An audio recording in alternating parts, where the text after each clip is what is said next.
Pregação. Durando entre 30 minutos ou mais de uma hora, a pregação, ou como é chamado nos círculos reformados, o sermão, é o ápice do culto protestante, ou de modo ainda tímido está começando a não ser mais tão importante assim.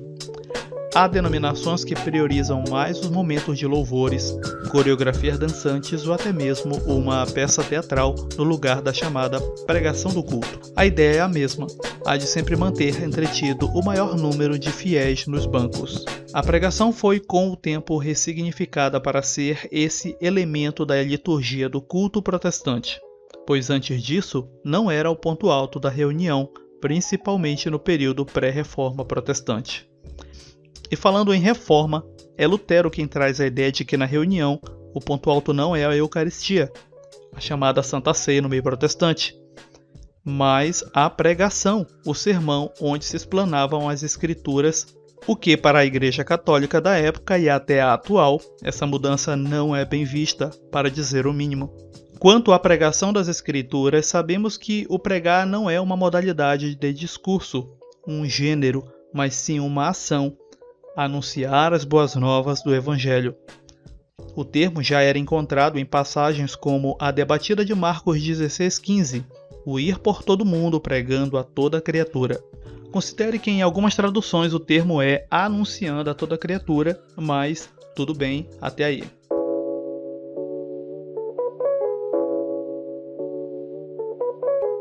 Romanos 10, verso 14 e 15 é outra passagem muito conhecida quando se fala em apologia ao ato de pregar. Como diz lá no texto, como crerão se não há quem pregue?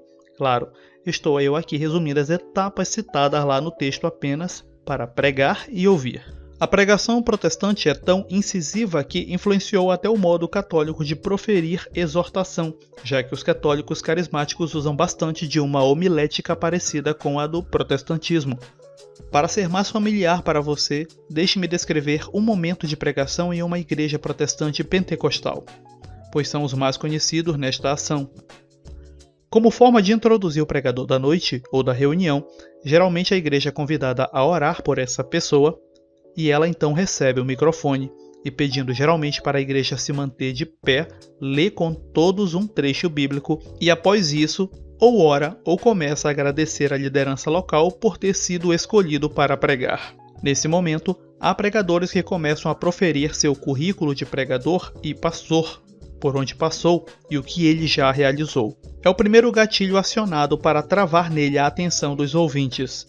Nesse meio tempo, os irmãos já não lembram mais o texto bíblico lido ou, se lembram, não cobrarão nenhuma exegese por parte do pregador, ainda mais porque no meio pentecostal se adota a pregação discursiva, onde de uma posição segura o pregador falará praticamente qualquer coisa e até ensinos reprováveis e não será questionado naquele instante por causa de toda a atmosfera de sacro, de sobrenaturalidade daquele momento de culto. O pregador levará a pregação sempre fazendo fugas da linha principal proposta no início e às vezes se perdendo de um jeito que ele prefere fazer a clássica fuga final. Chama alguém para cantar, ele usará esse momento para emocionar ainda mais seu público, chamando todos à frente e dessa forma, com orações por cura, por sucesso em empreendimentos e no trabalho da semana, ele encerra sua participação sem necessariamente encerrar a mensagem daquela pregação. Que fique bem claro que esse momento que descrevi é comum, porém não exclui o fato de que há ótimos pregadores no meio pentecostal que se importam em realmente instruir aqueles que lhe emprestaram os ouvidos e os corações.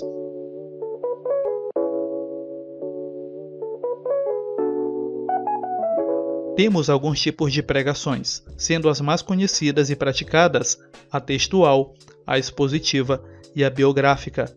A primeira é aquela onde o pregador explanará bem o texto, apontando a diferença de gêneros textuais e a importância de conhecer o contexto histórico, geográfico e cultural para situar os ouvintes dentro das colocações do texto, levando a olharem o texto com reverência, mas também sabendo que há ali coisas que não são para a igreja. A pregação expositiva é aquela mais falada, O pregador está preocupado não em impressionar o seu ouvinte com línguas estranhas ou performances na tribuna, mas sim em fazê-lo entender aquilo que está sendo tratado ali, especificamente do texto escolhido. A pregação biográfica é a que usa de personagens bíblicos e suas vidas para mostrar como o Senhor agiu naquele ponto da história, principalmente os personagens que apontavam para o Messias que viria. É nesse estilo de pregação que ocorrem muitos equívocos no protestantismo ocidental. Pois se valendo da vida de homens e mulheres dos tempos bíblicos, o cristão quer reproduzir sinais, atos de fé e sacrifícios de uma época que nunca nos pertenceu culturalmente. A biográfica, junto com a pregação temática mal usada, temos diversos desvios como a teologia da prosperidade, triunfalismo e até a mais recente, teologia do coach. Apresentar um personagem bíblico em uma pregação é a forma mais rápida de criar vínculo com a audiência já cativa pela atmosfera de culto, envolta em ar sobrenatural. O personagem geralmente é apresentado dentro da chamada jornada do herói, recurso esse muito usado em filmes e séries, e como a nossa cultura é muito familiarizada com esse tipo de narrativa, logo vemos no personagem apresentado uma referência a ser imitada. Pois fica, nem que seja de modo inconsciente, a ideia de que se Deus o abençoou por fazer daquela forma, é só eu seguir esses passos também. Se Salomão praticou uma oferta extraordinária, por que não faria eu também o mesmo? Se Elias subiu o monte e desafiou os profetas inimigos, então eu subirei também para buscar poder. Enfim, já deu para perceber que aqueles que andam sem responsabilidade com a mensagem que dizem pregar estão preocupados mais em impressionar o público com a sua performance sendo um showman, como diria o pastor Ciro Zibordi em seu livro Erros que Pregadores Devem Evitar, do que realmente torná-los conscientes de sua condição diante de Deus e chamá-los para um verdadeiro esclarecimento via escrituras. Ouso em dizer que um pregador que não faz assim, possivelmente também está precisando ser esclarecido nas Escrituras e chegar ao conhecimento da salvação, para dizer o mínimo. Bem, é isso, meus irmãos, não abordamos tudo aqui sobre pregação, apenas tocamos no que é mais familiar dentro da convivência protestante e os infelizes erros de quem acaba se apresentando como pregador da palavra. Quando na verdade pode ser que essa pessoa não entendeu nem o evangelho para a salvação ainda. Há cursos que pretendem melhorar a dicção e as técnicas de falar em público para quem deseja e sente-se comissionado a pregar. Não desestimulo quem queira fazê-los, mas não use disso para se autopromover e ainda dizer que é o Senhor que está te honrando. Irmão, seja temente a Deus. Mas ora ao Senhor para que você jamais seja confundido, seja sempre esclarecido e que o Espírito de Deus te revele sempre as Escrituras como de fato elas são.